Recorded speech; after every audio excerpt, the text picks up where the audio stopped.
గోదావరి తీరంలో ఆధ్యాత్మిక సేవా మార్గంలో ఇస్కాన్ మందిరం విస్తృతంగా సేవలందించడం అభినందనీయమని రాష్ట్ర పర్యాటక సాంస్కృతిక సినిమాటోగ్రఫీ శాఖల మంత్రి కందుల దుర్గేష్ పేర్కొన్నారు. ఏవీఏ రోడ్డు రామాలయం సెంటర్ నుంచి ఇస్కాన్ మందిరం ఆధ్వర్యంలో జగన్నాథ స్వామి రథయాత్ర వైభవంగా జరిగింది. ముఖ్య అతిథిగా హాజరైన ఆయన మాట్లాడుతూ ఇస్కాన్ సేవల్లో ప్రధానంగా పాఠశాలలకు మధ్యాహ్నం అందిస్తున్న పోషకాహార భోజనం ప్రత్యేకమన్నారు.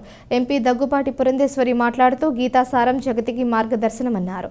తన తల్లి ఆధ్యాత్మిక సేవలందిస్తున్న సంస్థలు భక్తులు ఎదురైనప్పుడు వారికి సహకారం అందించాలని చిన్నతనంలోనే నేర్పించారన్నారు. జీవితంలో ఎదురయ్యే ప్రతి సమస్యకు భగవద్గీతలో సమాధానం దొరుకుతుందన్నారు. కృష్ణ తత్వం ప్రచారం చేస్తున్న ఇస్కాన్ సేవలు అపురూపమైనవన్నారు.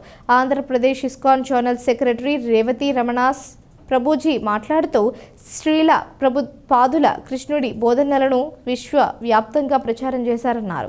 భాజపా నాయకుడు సత్యగోపీనాథ్ దాస్ మాట్లాడుతూ భగవంతుడిని సేవించడంలో సంతృప్తి ఉందని, జగన్నాథుడి లీలలను అర్థం చేసుకుని ఆచరించాలన్నారు. ఇస్కాన్ అధ్యక్షుడు శివానంద నిమాయిదాస్, యామంగ శ్రీనివాసదాస్, హేమంత్ ప్రభుజీ పూజలు నిర్వహించి హారతి ఇచ్చారు. కేరళ వాయిద్యాలు, డప్పు కళాకారులు, దేవతామూర్తుల వేషధారణలు, కోలాటం, భజన మండలి సభ్యుల నృత్యాలు ఆకట్టుకున్నారు.